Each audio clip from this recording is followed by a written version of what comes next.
तुमच्या शासकीय बैठका होत्या की बैठकाचं कारण होतं काय तपशील? नाही हे जे आहे आपले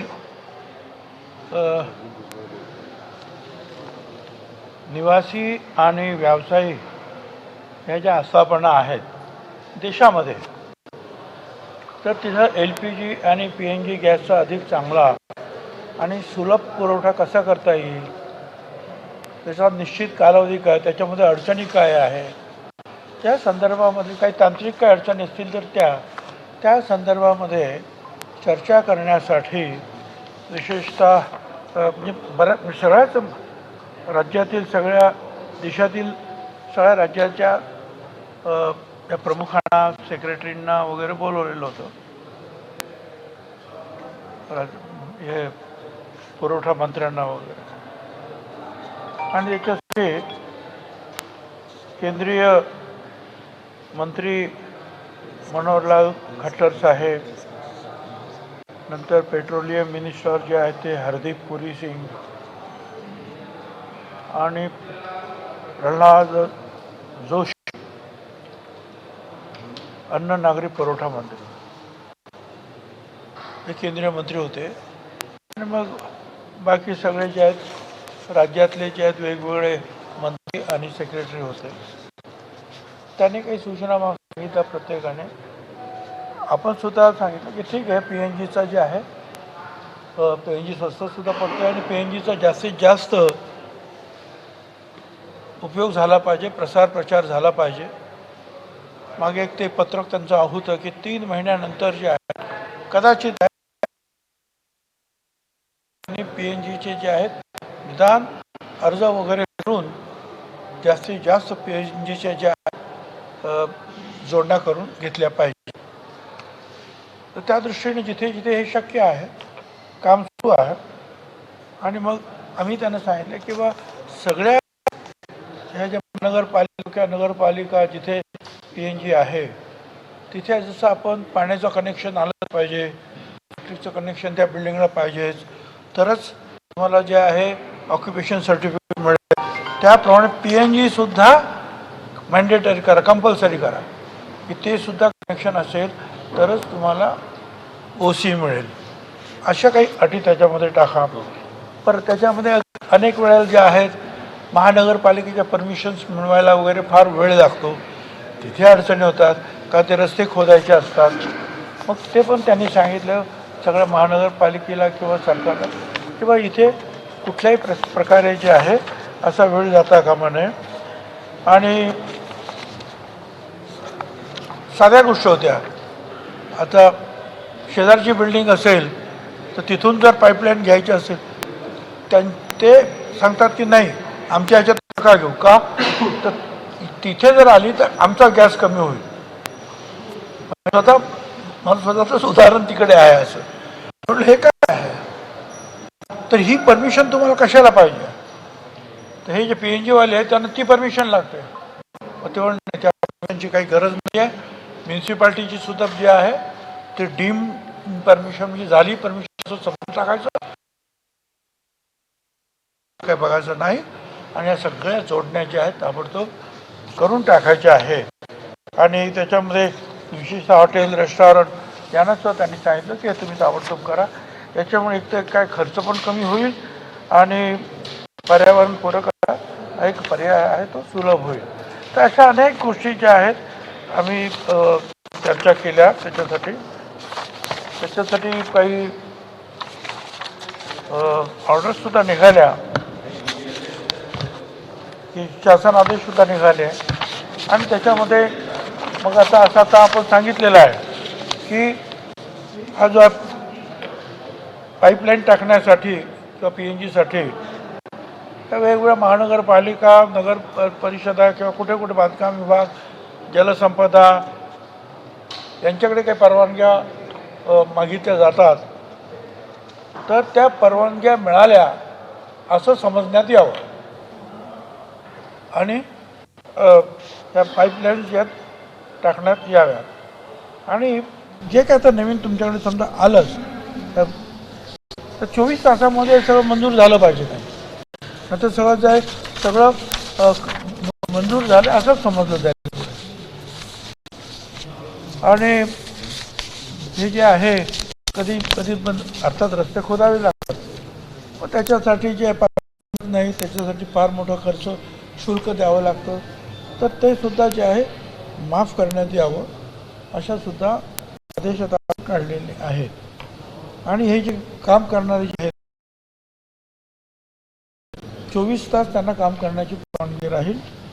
नंतर पाईपलाईन टाकणे, खोदणे, पूर्ववत करण्यासाठी मगाशी सांगितल्याप्रमाणे फायर ब्रिगेडचं किंवा वाहतूक पोलीस परवानग्या NOC याची काहीही गरज राहणार नाही.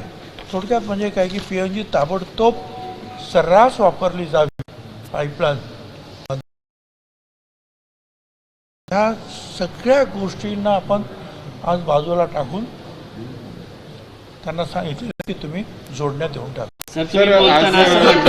ते त्याप्रमाणे जे आहे भारत सरकारने आणि मंत्र्यांनी सगळ्यांनी त्याप्रमाणे आदेश सुद्धा दिले. सर तुम्ही बोलताना असं म्हटलं की 3 महिन्यात LPG बंद होईल असं तुम्ही आता बोलताना म्हटलेले आहात, आणि हे सगळं शहरापुरतं केलं जात आहे, मग ग्रामीण भागामध्ये लोकांनी कसं करायचं? मागाशी तो शब्द वापरला की जिथे जिथे PNG सुरू आहे तिथे, आता एखाद्या खेड्यामध्ये PNG अजून गेलीच नाही, तिथे नाही होणार. पण मुंबई आहे, नाशिक आहे, पुणे आहे, अशी काही शहरं आहेत की जिथे PNG जे आहे सुरू आहे तिथे त्यांनी घ्यावे ना. पण जिथे अजून PNG गेलेच नाही शहरावर तिथे प्रश्न येतो. त्यासाठी सिनारिओ काय असेल, कारण की काही अशा सेमी अर्बन जागा पण आहेत, म्हणजे मुंबईच्याच बाजूला तुम्ही डोंबिवली कल्याण बघितलं किंवा अशा दुसऱ्या जागा बघितलं, आणि खास करून सरकारची नोटीस येते की 3 महिन्यात हे दुसरं असं आहे. ही जी आहे जिथं जिथं ज्या PNGचं काम सुरू झालेलं आहे, मेन्स केलेलं आहे, मेन पाईपलाईन्स वगैरे आहे, त्याच्यासाठी आता एखाद्या फार लांबच्या ठिकाणी अजून तिथे लाईनच गेली नाही तर त्या ठिकाणी तुम्हाला सिलेंडर मिळणारच. सर याचा परंतु तिथे तुम्ही घेऊ शकता आणि तरीसुद्धा घेतली नाही तर तुमचं सिलेंडर बंद. उदाहरणार्थ आता एक माझं उदाहरण, मी ज्या बिल्डिंग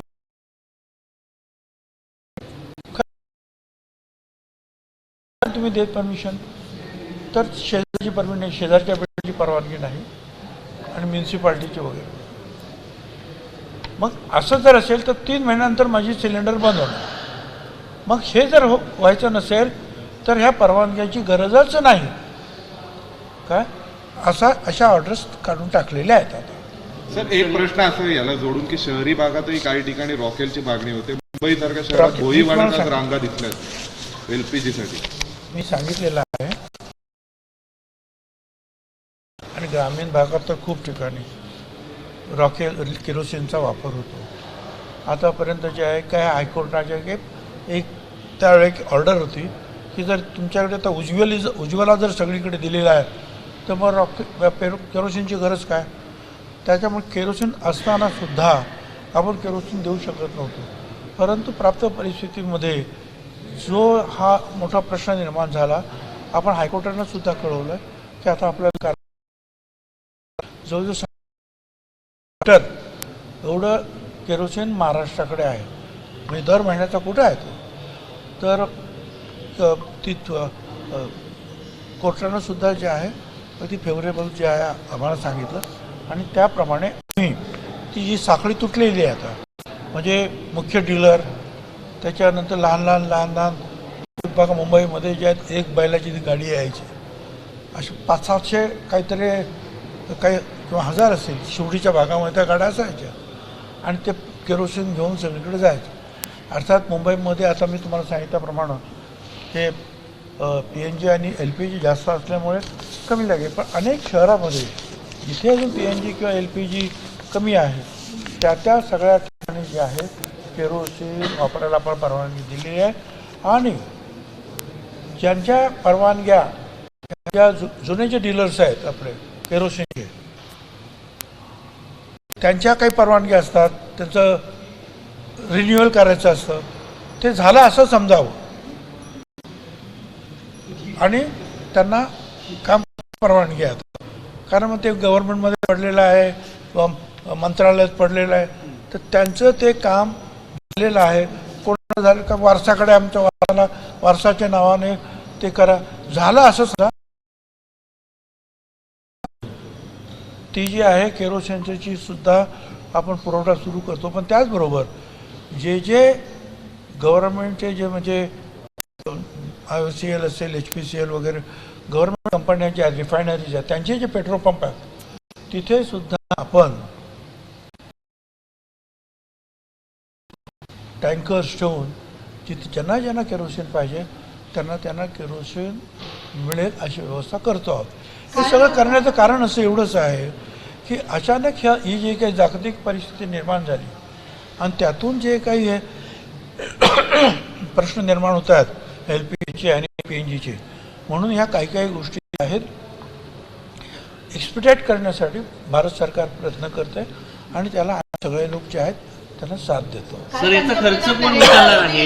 याचा खर्च कोण उचलणार आहे? साधारणपणे सरकार याच्यासाठी घेणार आहे की जो ग्राहक आहे त्याच्याकडनं हे पैसे वसूल केले जातील? जेवढं गॅस तुम्ही वापरणार त्याचं मीटर असेल ते तर पैसे द्यावेच लागतात. बाकी पाईपलाईन वगैरे त्याचं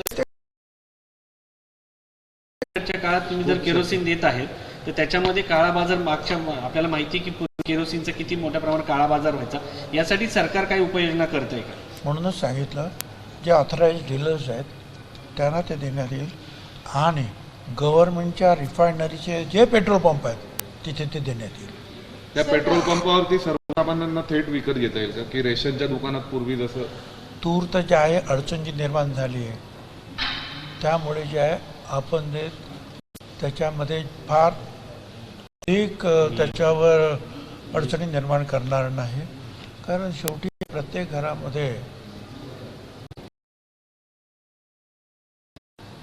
हा मुद्दा आहे. काल साठेबाजी वाढली. यांच्याबरोबर राज्यांच्या ज्या बैठकी झाल्या त्यात महाराष्ट्र राज्याचं काय नेमकं मुद्दे ठेवण्यात आले किंवा पंतप्रधान यांच्याकडून महाराष्ट्र राज्यासाठी काय सांगणार? मला त्याची काही जास्त कल्पना, कारण मी रात्री जिथे आलो आणि त्यामुळे मीटिंग झाली संपूर्ण देशाची. रुमर्स आहेत त्याच्यावरती काय बोलणार तुम्ही? महाराष्ट्र काय विचारायचं विचार, मला वाटलं माहिती असेल तर सांगेल, नसेल तर नाही सांगणार. लॉकडाऊनचे रुमर्स जे फिरत आहेत त्यावरती राज्याच्या लॉकडाऊन कसलं लॉकडाऊन? पुन्हा लॉकडाऊन लागू शकतं, पुन्हा लॉकडाऊन लागू शकतं अशा पद्धतीची अफवा काही लोक पसरवतात. अजिबात काही लॉकडाऊन वगैरेची काही परिस्थिती नाही. पंतप्रधान मोदी साहेब आणि सगळं मंत्रिमंडळ केंद्रीय जे कामाला लागलं आहे, आपण पाहिलं की हॉर्मोज स्ट्रेटमधून सुद्धा जे आहे खाडीतून आपली सगळी जहाजं पास होत आहेत. त्याचबरोबर रशियन असेल किंवा इतर ठिकाणावरून सुद्धा आपल्याला ऑइल्स आणि म्हणजे पेट्रोकेमिकल्स हे सगळं येतं आहे.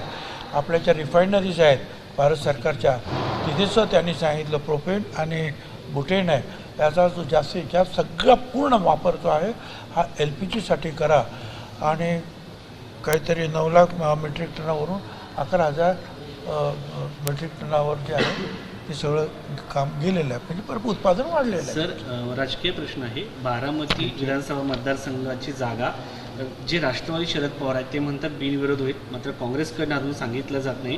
काही धनगर समाजाचे OBCचे काही नेते आहेत, लक्ष्मण हाके पण म्हणतात त्या ठिकाणी लढलं जाणार आहे. लक्ष्मण हाके तुमचे संबंध सर्वश्रुत आहेत, तर ती जागा बिनविरोध होईल का?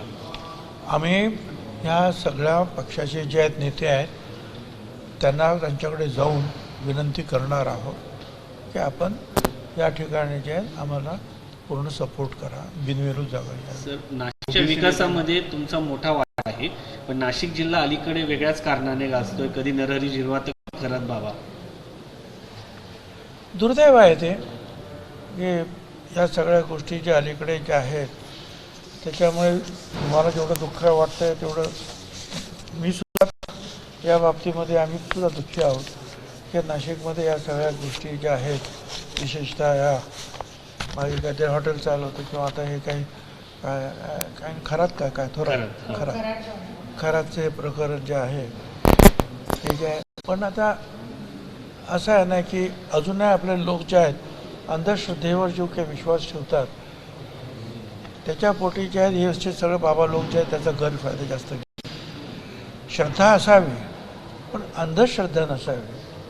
हे तर आपण सगळं सांगतो आहोत. बाहेर इथेच महाराष्ट्र शासनात बाहेर इथे सुद्धा सावित्रीबाई फुल्यांचा पुतळा आहे, अहिल्याबाईंचा आहे किंवा बाबासाहेब आंबेडकर छत्रपतींचा आहे, महात्मा फुले. त्यांनी सगळ्यांनी सांगितलं अंधश्रद्धेवर विश्वास ठेवू नका. आता तरीसुद्धा जातात आणि मग या अंधश्रद्धेला पडतात. पण कधी ना कधी ज्या सगळ्या गोष्टी बाहेर येत आहेत आणि विशेषतः ज्या मुख्यमंत्र्यांनी याच्यामध्ये खूप लक्ष घातलेलं आहे आणि त्यातून हे सगळं काय त्याचे जे काही जे धंदे आहेत वाईट धंदे ते आता सगळे बाहेर काढायचं काम. 40 सर, पण आमदार- खरं तर- 40 आमदार आहेत. खरं तर ह्या जे प्रकरणाचा खरं- संदर्भित प्रश्न आहे. पक्ष शिवशाहू फुले बोला, बोला, आंबेडकरांच्या 40 आमदार आहेत जे कराडच्या पायाचं तीर्थ प्यायला जायचे आणि आमदार म्हणजे एक रिप्रेझेंटेटिव्ह म्हणून असतात, ते लोक जातात तर जनतेचं म्हणजे काय तुम्ही सिम्बॉल हे बघ आता तिथे काय ते ईशान्येश्वर मंदिर म्हणून आहे. मी एकाला विचारलं असंच जो गेला होते, मी त्या मंदिरामध्ये गेलो होतो ईशान्येश्वर मंदिरामध्ये आणि आम्ही सुद्धा कोणी सांगितलं हा मोठा बाबा आहे तर बरं नमस्कार. That's all. याचा अर्थ जे आहे त्याच्या त्या वाईट कामामध्ये काही सहभाग आहे असं घेण्याचं काही कारण पायाचं नाही. तीर्थ पिणं सर. आता सर एक प्रश्न या असा सगळ्या याला प्रकरणामध्ये शिवशाहू फुले आंबेडकरांचा विचार सांगणारा राष्ट्रवादी काँग्रेस पक्ष आणि त्याच पक्षाच्या नेत्यांची नावं येतात. रुपाली चाकणकर, आता नरहरी तटकरे. झिरवाळ यांचं वेगळं प्रकरण, तटकरेंचं नाव आलं या सगळ्या प्रकरणामध्ये. मला काही कल्पना नाही आहे. एकीकडे तुम्ही हे एवढं बघा, वर्ष काम केलं, हे बघा ते चाकणकरांचं नाव आलं तर त्याने ते राजीनामा दिलेला आहे. तटकरेंचं पण नाव आलं. तर नावं तर सगळ्यांची येतात.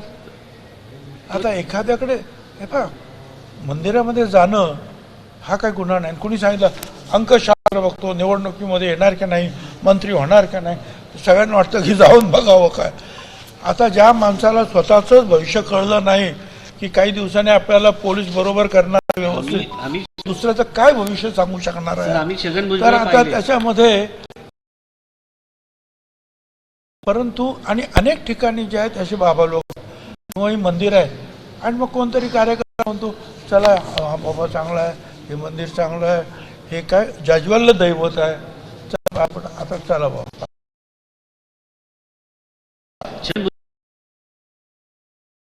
आचरणात आणलं त्यांनी. महाराष्ट्र शासनामध्ये शिवशाहू फुले आंबेडकरांचा विचार सांगितला, मांडला, आचरणात आणला. तुमचे ते फक्त भाषण करत राहिले. असं आहे की सगळेच असे नसतात. एखाद्या जे आहे काही त्याच्या चुका होतात, चुका झाल्या तर त्याच्याबद्दल एक सुधारण्याची संधी दिली जाते किंवा कारवाई केली जाते. तुम्ही तर एक नाशिकचे आहात, प्रश्न असा तुम्ही आहे, कधी- निवडणूक तुम्ही आयोगाला देखील एक नाशिकचे आहात, निवडणूक तुम्ही देखील- आयोगाला प्रश्न. तुम्ही देखील नाशिकचे आहात, तुम्ही कधी गेले होते का तिकडे बाबाचा तुमचा काही परिचय? एक जण हा तुम्ही नाशिकचे आहात, नाशिकचे हुज हुज त्या बाबाकडे म्हणजे तुम्ही नाशिकचे आहात, अनेक वेळा ते अनेक तिकडे राजकीय गेले. पक्षाचे नेते तिथे तुम्ही गेले कधी त्या होते. बाबाकडे गेले होते का? तुम्ही कधी तुम्हाला काही अशोक संपर्क खरातकडे आला? गेले होते का? तुमचा आणि खरातचा काही ओळख होती का? अरे खरंच नावच म्हणजे आता म्हणजे मागे कोणीतरी आता निवडणुकीच्या सांगतात की अमुक अमुक बाबा सांगतो काय ते भविष्य वगैरे. आता मी काय गेलो नाही आणि मला त्याच्याबद्दल ते शाहू महाराजाचं उदाहरण जे आहे मला अजून आठवतं.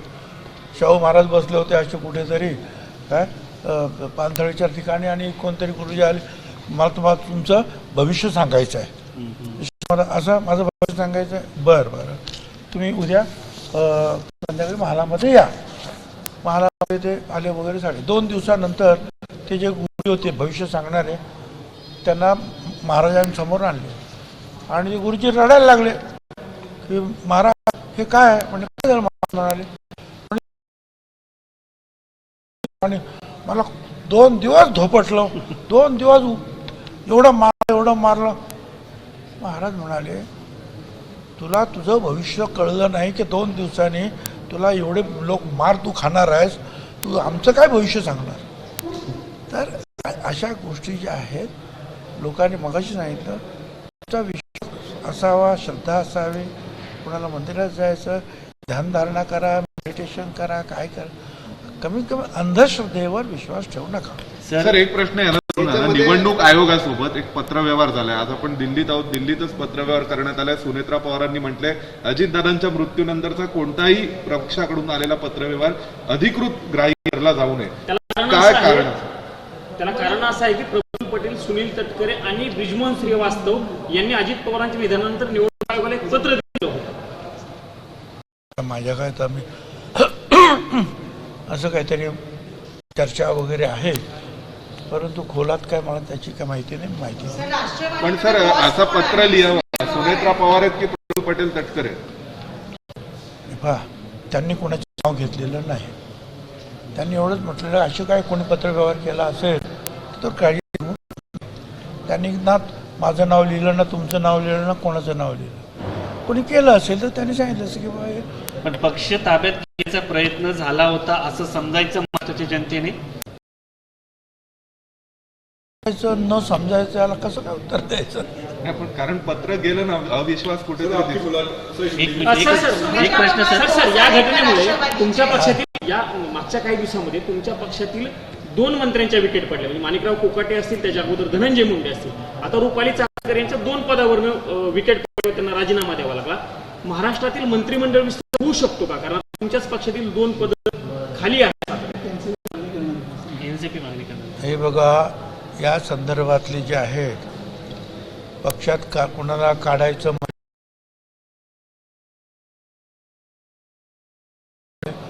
हा माननीय मुख्यमंत्र्यांचा आहे. बाबतीमध्ये असेल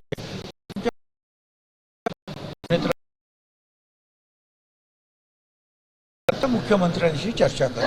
विस्तार झाला पाहिजे की नाही? कारण आता गरज आहे विस्ताराची असं तुम्हाला वाटतंय का? आता हा प्रश्न मी त्याचं काय उत्तर देणार. अगदी अख्खं मंत्रिमंडळ नसलं तरी सुद्धा सरकार चालतं की, बरोबर की नाही. प्रेसिडेन्शियल रूल लागू होतो त्यावेळेला कोण असतं, पण सरकार चालतं. तर असं 1-2 मंत्री नसतील तर त्याची करायची की नाही, त्यांची परत दुसऱ्या लोकांची तिथे किंवा त्या कुणाची पण तिथे हे करायची की नाही, निवड करायची की नाही, हे मुख्यमंत्री धनंजय मुंडे उपमुख्यमंत्री इच्छुक आहेत, त्यासाठी हा प्रश्न विचारला होता. धनंजय मुंडे पुन्हा एकदा मंत्रिमंडळात येण्यासाठी येण्यासाठी इच्छुक आहे. मला काय माहिती नाही. मी काय जो आहे तो काय नाव ते खराच नाही आहे. पुढे उद्या काय होणार आहे चांगलं. सर, एक शेवटचा प्रश्न. तुम्ही आज महाराष्ट्र नवीन सदनात आला आहे, आलात. कारण आणि खूप वेदनादायी प्रवास होता. महाराष्ट्र तुम्ही सदन निर्दोष सुंदर मुक्त त्यानंतर होतं, पहिल्यांदा अनेकांनी महाराष्ट्र याची सदनात स्तुती आला. केली. नाही, मी पूर्वी आलो होतो, परंतु मध्यंतरी जे आहे 4-6 महिन्यापूर्वी माझं जे आहे मोठं ऑपरेशन झालं हार्टचं, आणि त्याच्या अगोदर सुद्धा कित्येक महिने मी आलो नव्हतो. तर इथे आल्यानंतर जे आहे तो एक वेगळा आनंद असतो की आपण हे कुठून आणलं, ते कुठून आणलं, ते कुणी केलं होतं, तिच्यात अडचणी काय. आपण ज्या दरवाजा आहे त्या दरवाजावरचं मोर आणि ते तर तिथे काय करायला पाहिजे का, असं सोडून द्यायचं. मग तिथून ते हे सगळे म्युरल्स वगैरे तयार करून घेणं, किंवा त्या वरती जाताना ते जे काही हे केलेलं आहे राजमुद्रा. का राजमुद्रा आणि त्या कलाकृती ते मुंबईच्या काही जाळीदार कलाकारांकडून. तर आणि राजस्थानचे सगळे अनेक याच्यामध्ये कलाकार काम करत होते. तर हे उदाहरण ते मोठ्या हत्ती आहेत. हे दक्षिण भारतातून आपण ते आणलेले आहेत. त्याच्या अनेक गोष्टी ज्या आहेत तर ते सगळं आठवतात वेदना पण की आपण काय काय एवढं केलं चांगलं होतं. काम केलं, त्याच्या प्रकरणामध्ये ठीक तुम्हाला आहे. त्रास वेदना ज्या आहेत ह्या वेदना होतात आणि संपतात सुद्धा, परंतु आपलं चांगलं काम ज्याचा आपल्याला अभिमान आणि आनंद वाटतो ते तर जिवंत आहे ना, तो आनंद घ्यावा. सर, सोमवारच्या आगामी साप्ताहिक बैठकीत महिला आयोगाचे नवीन अध्यक्ष कोण असतील किंवा प्रदेशाध्यक्ष कोण असतील याच्यावर तुम्ही विचार करणार आहे? कारण माझ्याकडे तो मुद्दा नाही आहे ना. सोमवार तो मुद्दा साप्ताहिक जो आहे बैठकीला तुम्ही पण हे आमच्या उपमुख्यमंत्री आणि मुख्यमंत्री जे आहेत त्यांच्याकडे आहे. तुमच्या पक्षातील नेत्यांना टार्गेट केलं जातं. आयोगाचं जे पद आहे ते एनसीपीकडेच असणार आहे, तुमच्याकडेच असणार आहे. काय आयोगाचं पद हे तुमच्याच पक्षाकडे असणार आहे का? अर्थात ज्या गोष्टी ज्या आहेत राष्ट्रवादी काँग्रेस पक्षाकडे जी खाती असतील किंवा पदं असतील ते राष्ट्रवादीला मिळणारच. सर, अर्थमंत्री हे खातं अजित पवार यांच्याकडे होतं, पण दादांच्या निधनानंतर तातडीनं अधिवेशन होतं, त्यामुळे ते खातं तात्पुरतं मुख्यमंत्र्यांकडे दिलेलं होतं. असं बोललं जात होतं की ते अधिवेशनानंतर तुमच्या पक्षाकडे दिलं जाईल पुन्हा. आता ते तुमच्या पक्षाकडे येणार आहे का, किंवा त्या अनुषंगाने काही चर्चा? येतील ना मुख्यमंत्री. आता काय तर कालचं अधिवेशन संपलं म्हणजे तुमच्याकडे अर्ध खातं कधी येणार? ते येईल आमच्याकडे. हिंदी में आपकी जो आज मीटिंग हुई, मुलाकात हुई, क्या बात हुई, क्या चर्चा हुई? नहीं, आज की जो मीटिंग हुई कालचा अधिवेशन जो है जो भारत सरकार के मंत्री महोदय जो है ये मनोहर लाल जी खट्टर साहब जो है, या हरदीप पुरी जो है पेट्रोलियम मिनिस्टर, या प्रहलाद जोशी है, तो वो प्रमुख थे. और सारे जो है राज्यों के जो ये आपूर्ति मंत्री है या सेक्रेटरीज है उन सबको जो है बुलाया गया था. और मेन जो है बात यही थी कि ज़्यादा से ज़्यादा जहाँ हो सकता है पीएनजी का उपयोग ज़्यादा से ज़्यादा हो जाए, और समझो कि इस बिल्डिंग में जो है पीएनजी है और अगले बिल्डिंग में नहीं है, तो उनको बोलो कि आपको पीएनजी लेना चाहिए, नहीं तो सिलेंडर आगे नहीं मिलेगा। तो और कहीं भी जो है अगर सिलेंडर्स है उसका कोई जो है ब्लैक मार्केटिंग नहीं करे, उसके ऊपर ध्यान देना चाहिए। और कहीं भी जो है ज़्यादा किल्लत है बहुत, ऐसे जो एलपीजी पीएनजी की ऐसी जो बातें बार बार आती है वो नहीं आनी चाहिए। उसका जो है आपको उसके ऊपर ध्यान देने की आवश्यकता है। तो उसके ऊपर क्या क्या करना है, कुछ जो है उन्होंने निर्णय लिए हैं, जैसे पीएनजी है तो उसके लिए जो है म्यूनसिपैलिटी की जो है परमिशन चाहिए, फायर ब्रिगेड की चाहिए, बाजू वाले बिल्डिंग की चाहिए। उन्होंने कह दिया है कि उसे कोई ज़रूरत नहीं है पीएनजी लगाया जाए, ऐसी परमिशन। तो ऐसे जो कुछ परमिशन में अटकी हुई जो बातें थी उन्होंने कहा वो तो त्वरित जो है पूरी की जाए, और ज़्यादा से ज़्यादा पीएनजी का जो है पाइपलाइन का जो है पाइपलाइन द्वारा गैस देने का उपयोग बढ़ाया जाए।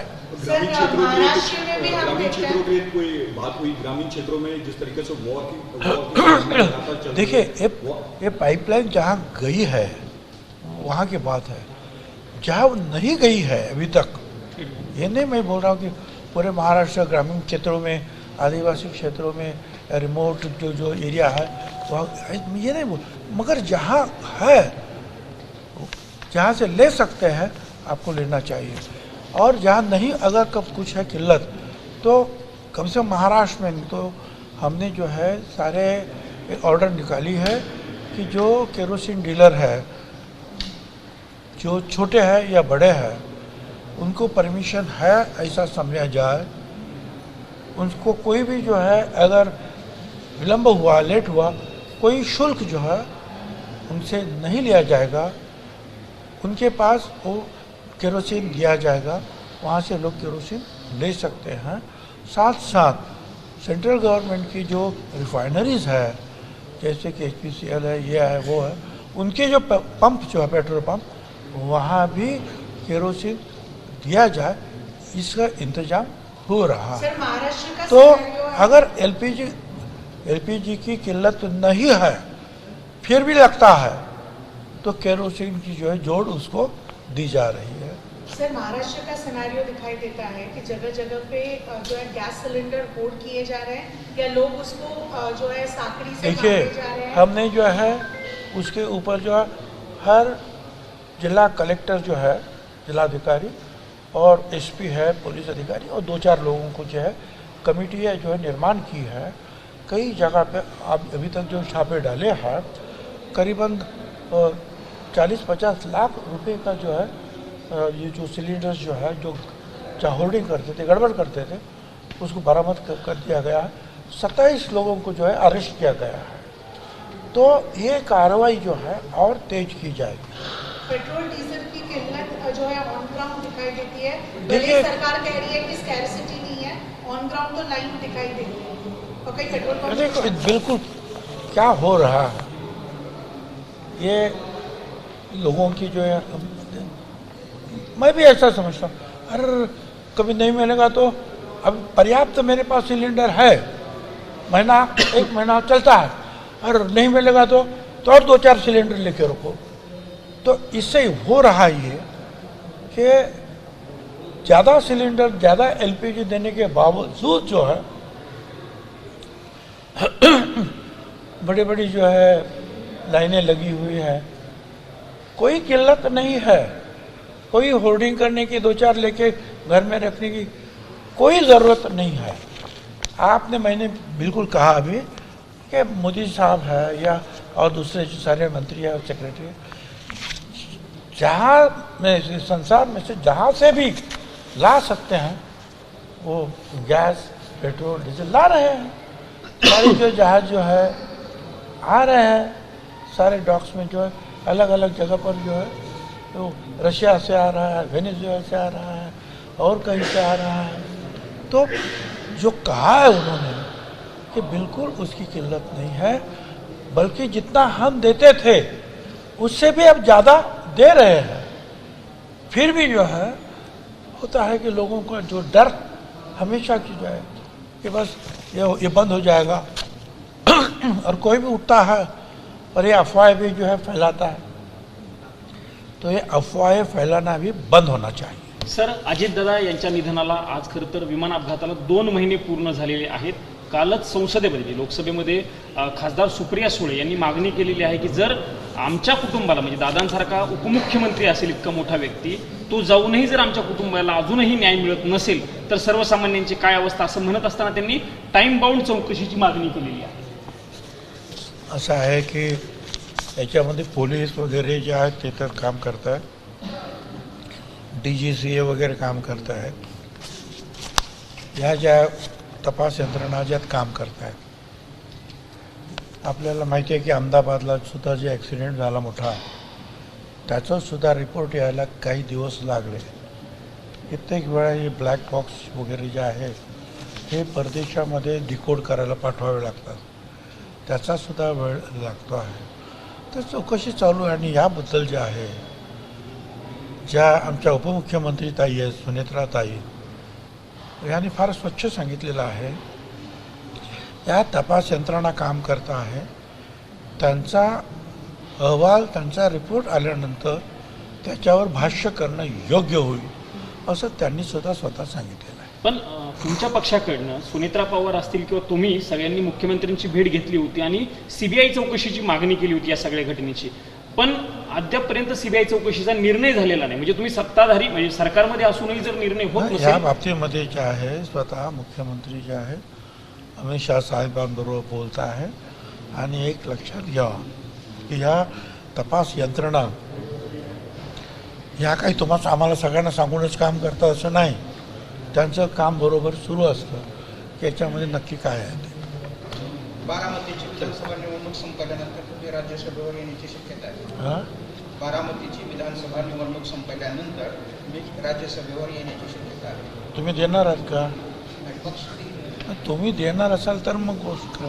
तुम्ही देऊ शकत नाही मग कशाला मला भुजबळ साहेबांना राज्यसभेवरती यायला आवडेल का? असं या हायपोथेटिकल क्वेश्चनला कसं काय उत्तर देणार? हे व्हायला आवडेल का ते व्हायला आवडेल? पण राज्यसभेवर तुम्ही इच्छा व्यक्त केली होती अगोदर, ती संधी आता परत मिळू शकते म्हणून हा प्रश्न, दुसरं काय नाही. सध्या तरी काय अजून काय कोणाची काही चर्चा नाही. काय